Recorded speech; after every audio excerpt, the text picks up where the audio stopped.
लगातार जारी है। 3 बजे तक वोटिंग होगी। सुबह 7 बजे मतदान शुरू हुआ है। मतदान केंद्र में वोटरों की लंबी लंबी कतारें भी देखने को मिल रही है। इधर सुरक्षा के पुख्ता इंतजाम किए गए हैं। सुबह 9 बजे तक अब तक का जो आंकड़ा सामने आया उसमें 18% मतदान हो चुका है। सावित्री मंडावी और ब्रह्मानंद नेताम के बीच मुकाबला है। इन सबके बीच में 8 दिसंबर को परिणाम सामने आएंगे। आज मतदान लगातार जारी है। ये बड़ा अपडेट निकलकर सामने आ रहा है। अब तक के आंकड़ों के मुताबिक करीब 18% मतदान हो चुका है। सुबह 9 बजे तक के आंकड़ों के मुताबिक फिलहाल मतदान लगातार जारी है। मतदाता बड़े उत्साह के साथ अपने मुद्दों को लेकर मतदान करने के लिए मतदान बूथ तक पहुंच रहे हैं, पोलिंग बूथ पर पहुंच रहे हैं और 8 दिसंबर को परिणाम सबके सामने होंगे। फिलहाल मतदान लगातार जारी है। सुरक्षा के इंतजाम पुख्ता कर लिए गए हैं। चप्पे चप्पे पर पुलिस की निगरानी है। इन सब के अलावा बताना जरूरी होगा कि 3 बजे तक वोटिंग होगी और बड़ी संख्या में मतदाता मतदान करने के लिए पहुंच रहे हैं। सुरक्षा के इंतजाम वहां पर साफ तौर पर देखने को मिल रहे हैं। इसके अलावा बता दें आपको, कई बड़े मुद्दों को लेकर सियासत भी करवाई थी और आज मतदान है। अब देखना जरूरी होगा, दिलचस्प होगा कि आखिर मतदान का प्रतिशत कितना होता है, किन मुद्दों को लेकर जनता वहां की वोट करती है और 8 तारीख को परिणाम किसके पक्ष में आते हैं, ये आने वाला वक्त बताएगा, आने वाला समय बताएगा। लेकिन फिलहाल मतदान लगातार जारी है। उपचुनाव के लिए 3 बजे तक वोटिंग होगी। सुबह 7 बजे से वोटिंग शुरू हुई है। फिलहाल उपचुनाव का रण लगातार जारी है। प्रतापपुर विधानसभा के उपचुनाव में मतदान सुबह 7 बजे शुरू हुआ है और मतदान शुरू हुए अब 3 घंटे हो चुके हैं और अभी नगरीय क्षेत्रों में मतदाताओं की मतदान करने की गति थोड़ी धीमी देखी जा रही है। पर हर मतदाता के अलग अलग इच्छाएं हैं कि उनका प्रतिनिधि कैसा हो, उनके प्रतिनिधियों से क्या अपेक्षाएं। अपन ने कई बार पिछले बार मतदाताओं से बात की, इस बार भी हमारे साथ कुछ मतदाता हैं जो मतदान करके वापस आए हैं। अपन उनसे जानने का प्रयास करते हैं कि उन्होंने किस तौर पर अपने मतदाताओं को मत दिया है। आपकी क्या अपेक्षाएं कि आपका नया विधायक कैसा हो, आप क्या चाहते हैं? मैं चाहती हूँ कि हमारे भानु प्रतापपुर में विकास हो, अच्छी मतलब एजुकेशन के लिए और हर चीज़ की सुविधा हमारे भानु प्रतापपुर में मिलते रहे। गरीबों के लिए अच्छा विकास, स्वास्थ्य विभाग के लिए मतलब हर चीज़ की सुविधा हमारे भानु प्रतापपुर में मिलती रहे। देखिए, पिछले मतदाताओं के अनुरूप ही इनकी भी इच्छा है कि इनका जो विधायक अभी चुनकर आएगा वो इनकी मूलभूत सुविधाओं के लिए संजीदा हो और यहाँ क्षेत्र का विकास कर सके। हमारे साथ एक और मतदाता हैं, इनसे भी हम जान लेते हैं कि महिला होने के नाते अपने भावी विधायक से क्या अपेक्षा रखती हैं आप? यहाँ पर भानु प्रतापपुर क्षेत्र में मूलभूत सुविधाओं का बहुत अभाव देखने को मिलता है। बस उसी के लिए अपेक्षा करते हैं। स्वास्थ्य है, शिक्षा है, कर्मचारियों का हित है, सभी को ये नया जो भी शासन आए वो इनका ध्यान रखे और सभी आवश्यकताओं को पूरा करे जो मूलभूत आवश्यकता। देखिए, इनसे बात करके एक नई बात आई है कि कर्मचारियों के हित के भी ध्यान रखने वाला इनका विधायक हो, ऐसे प्रतिनिधि का ये चुनाव कर रहे हैं और ये सभी बातों को लेकर मतदान जारी है। न्यूज़ 24 के लिए भानु प्रतापपुर से राजकुमार दुबे। हाँ, मैं अभी अपने जन्मभूमि स्थल ग्राम कसावाही में मैं अपनी मतदान करने आया हूँ।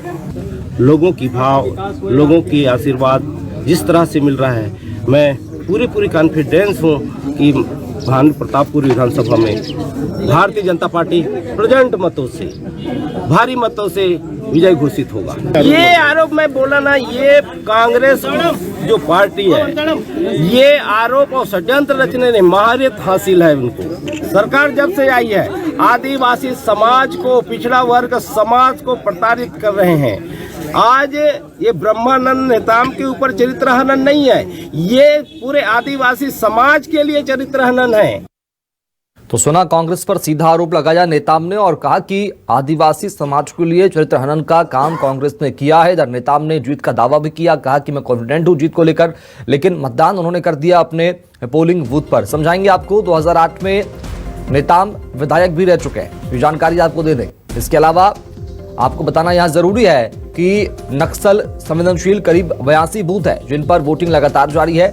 मनोज मंडावी को एक बार हरा भी चुके हैं ब्रह्मानंद नेताम, जो कि मौजूदा बीजेपी के प्रत्याशी हैं। आदिवासी संगठन में अच्छी पकड़ रखते हैं। फिलहाल बीजेपी की तरफ से प्रत्याशी बनाए गए हैं। मोदी सरकार की उपलब्धियों का सहारा उन्हें मिल सकता है इस उपचुनाव में जीत को लेकर। इसके अलावा आदिवासी आरक्षण के मुद्दे से फायदे की उम्मीद भी है ब्रह्मानंद नेताम को, चूंकि सरकार कांग्रेस की है और ऐसे में आदिवासी नाराज फिलहाल चल रहे थे, लेकिन अब जो है नेताओं को इसका फायदा मिलता नजर आ सकता है। इसके अलावा बता दें आपको, सावित्री मंडावी दिवंगत विधायक मनोज मंडावी की धर्मपत्नी है। उसके अलावा बताना जरूरी है कि सहानुभूति का एक बड़ा फैक्टर उनके साथ में चल रहा है। हालांकि सावित्री के पक्ष में सहानुभूति की लहर तो है ही है, इसके अलावा कांग्रेस का साथ भी उनके साथ है। पेशे से शिक्षक रही है, एजुकेटेड है सावित्री मंडावी, उसका फायदा उन्हें मिल सकता है।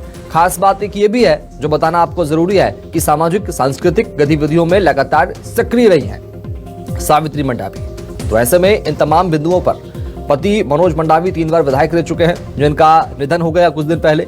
इसके अलावा ससुर भी मध्य प्रदेश के, जब मध्य प्रदेश छत्तीसगढ़ एक राज्य हुआ करता था, तब विधायक रह चुके हैं। तो ऐसे में इसका खासा अनुभव जो उन्हें मिल सकता है, इसका फायदा मिल सकता है, जो कि कांग्रेस ने इनका समर्थन किया है। पारिवारिक संबंध होने के चलते इनका समर्थन किया है सावित्री मंडावी का। इधर नेताम वर्सेस मंडावी के बीच मुकाबला है। सावित्री मंडावी और ब्रह्मानंद नेताम के बीच कांटे की टक्कर है। फिलहाल आदिवासी आरक्षण का मुद्दा गरमाया हुआ था और भी कई बड़े मुद्दे हैं जो कांग्रेस ने बीजेपी के प्रत्याशी पर आरोप लगाए। तमाम बड़े मुद्दे हैं, ये सब यहाँ पर चुनाव का मुख्य केंद्र रहे हैं। लेकिन अब इन सब के बीच में देखना होगा कि आखिर परिणाम क्या कुछ निकल कर सामने आते हैं। फिलहाल मतदान लगातार जारी है, 18% से ज्यादा मतदान अब तक हो चुका है। आंकड़े क्या कहते हैं ये आने वाला वक्त बताएगा। फिलहाल 256 पोलिंग बूथ पर वोटिंग लगातार जारी है। 256 मतदान केंद्रों पर लगातार मतदाता अपने मत का इस्तेमाल कर रहे हैं। नक्सल संवेदनशील 82 बूथ ऐसे बनाए गए हैं जहां पर ज्यादा और कड़ी निगरानी रखी जा रही है और मतदान लगातार जारी है। 18% से अधिक मतदान हो चुका है। चलेंगे सहयोगी वैभव शिव पांडे के पास में। वैभव, मतदान का प्रतिशत सबसे पहले जानूंगा आपसे, 11 बजे तक का क्या अपडेट है मतदान प्रतिशत का? अगर ज्यादा है तो उसके पीछे क्या वजह और कम है तो उसके पीछे क्या वजह? देखिए, मतदान का प्रतिशत 25% से अधिक हो चुका है और लगातार जो है मतदान जारी है। सुबह के वक्त में मतदाताओं में खासा उत्साह देखा गया है, लेकिन दोपहर के बाद एक बार फिर से जो 2 से 3 का वक्त होगा उसमें मतदान काफी जोर शोर से होने की उम्मीद है। मैं तस्वीर आपको पूरी के जो मतदान केंद्र है वहां से दिखा रहा हूं। यहाँ पे सीआरपीएफ के जवान तैनात है, यानी कि जो जैसे ही आप नक्सल प्रभावित इलाके में अंदर तक जाते हैं सुरक्षा और ज्यादा पुख्ता हो जाती है। हमने चरामा की तस्वीर आपको सुबह के वक्त में दिखाई थी, लेकिन अब मैं पूरी से जो है वहां की तस्वीर दिखा रहा हूं मतदान केंद्र की। देखिए, सुरक्षा बल के जो जवान हैं वो तैनात है और उनकी मौजूदगी में जो है शांतिपूर्वक इस वक्त मतदान जारी है। ये मतदान केंद्र के बाहर की तस्वीर, जहां पे देखिए महिलाओं की संख्या, हम जहां पे भी जा रहे हैं शिवम, वहां पे महिलाओं की जो है संख्या बहुत ज्यादा दिखाई दे रही है। और अमूमन ऐसा देखा भी जाता है कि जब भी मतदान होता है तो जो महिलाएं होती हैं वो बढ़ चढ़ करके हिस्सा लेती हैं। तो वो तस्वीरें मैं आपको दिखा रहा हूं और ये तस्वीरें लगातार उन तमाम मतदान केंद्रों से सामने आए जो सुबह के वक्त से हम कवर कर रहे हैं। सुबह 7 बजे से सभी जगह पे महिलाओं में खासा उत्साह है और जैसा रिकॉर्ड रहा है अब तक का वो यही बताते रहा है कि आदिवासी बाहुल्य क्षेत्र होने के बावजूद, नक्सल प्रभावित इलाका होने के बावजूद भी यहाँ के मतदाता मतदान को लेकर के काफी जागरूक रहे हैं। यही वजह है कि 75% से अधिक मतदान यहाँ पे होता रहा है और उपचुनाव में भी यही उम्मीद की जा रही है। जो मतदाता यहाँ पे पहुंचे हुए हैं जरा उनसे रिएक्शन भी लेते हैं। तो ये बताओ, जिन्हें वोट डाले पर आए एक पहली भी डाले हो? हाँ भैया, हाँ। कद का उत्साह है? बहुत उत्साह है, बहुत ज्यादा उत्साह है। अच्छा, आपके इलाका में विकास वगैरह कैसे है? ठीक है भैया, बहुत बढ़िया है, बढ़िया है। ये तो दूसरा बार हो गया जिन्हें यही है चुनाव में। हाँ भैया, बहुत अच्छा है यहाँ, बहुत उत्साह है, बढ़िया। सब सवेरे से लाइन लगे हैं 7 बजे से, सब एकदम। आपके परिवार में सब डाल डाले हो? सब नहीं, मैं बचे हूँ, बाकी तो सब डाला थे। हाँ। अच्छा, तो ये जने कैसे लगा थे जने मतदान यहाँ डारे बार का सोच के आया हो? बहुत अच्छा सोच के आए हैं। क्या चाहत अपन गाँव में? विकास चाहते। अच्छा, आइए जो पुरुष मतदाता है उनसे भी बातचीत करते हैं कि उनका क्या कहना है। तो का लगत है बार जिन्हें का सोचे हो? कहीं ना कहीं एक शंका है कि इतना बड़ा आरोप यदि लगा है, बताओ का चाहत अपन गांव में जिन्हें क्या सोच रहे हैं अपने गांव के लिए? उनसे बात करते हैं। क्या सोच के आए यहाँ मतदान करने के लिए? क्या सोचे गांव के लिए? मैं तो सर्व आदिवासी समाज से। क्या सोच रहे हैं जो है गांव के लिए? गांव के विकास के लिए सर, यहाँ सबसे पहले पूरी वाले कॉलेज की मांग कर रहे थे। अच्छा, यहाँ कॉलेज होना चाहिए जी। बाकी तो सब ठीक है, अब जो भी सरकार आएगी तो अपने अपनी योजना के अनुसार तो चलेगी ही। बस इस बार का चुनाव कैसा रहा है? ठीक ही है। हमारा गांव में एक हमारा मेन उद्देश्य है कॉलेज का। कॉलेज होना चाहिए। जमीन का जांच भी करके ले गए हैं विभाग के द्वारा, लेकिन अभी तक इसका कोई रिस्पांस नहीं आया है। कोई रिस्पांस नहीं है। कॉलेज एक बड़ा मुद्दा इस गांव में है। जो मतदाता पहुंचे हैं, आइए जरा युवा मतदाता क्या सोच रहे हैं अपने गांव के लिए? नहीं जानो, नहीं जाना तो वोट डारे पहले डारे कि नहीं डाले रहे, अभी डाले ला, अभी डारे आए तो कौन कौन है प्रत्याशी, नाम पता है कि नहीं है? नहीं जानो। अच्छा, वो भी नहीं जाने। चलो, तो ये भी एक जागरूकता है कि जिन्हें आप वोट डारे पर आए हो, आप लोग पता भी नहीं है। क्या सोच रहे हो, क्या पढ़ाई की है कि नहीं? किया हूँ। कहाँ तक? 12वीं। पूरी में रहते हो कि पूरी के बाहर? पूरी में रहता हूँ। अच्छा, पूरी में क्या क्या हुआ है अब तक विकास? कुछ नहीं हुई विकास के नाम से अभी तक। कुछ नहीं है? नहीं। आप पहली बार वोट डाल रहे हैं? नहीं, दूसरी बार। दूसरी बार। क्या है यहाँ पे युवा क्या चाहते हैं इस इलाके में? देखते हैं, सबका अपनी अपनी मर्जी है, जो होगा देखा जाएगा। नहीं, मतलब आपने क्या सोचा है अपने गांव के बारे में? अपने गांव के बारे में हम तो बहुत कुछ सोच के रखे, लेकिन अभी तक हुआ नहीं है। जैसे मतलब क्या मांगे आप लोगों की जो पूरी नहीं हुई? बहुत सी मांगे हैं, बताइए, एक आध कुछ बता दीजिए। यहाँ पे कॉलेज खुलना चाहिए था, कॉलेज नहीं खुला।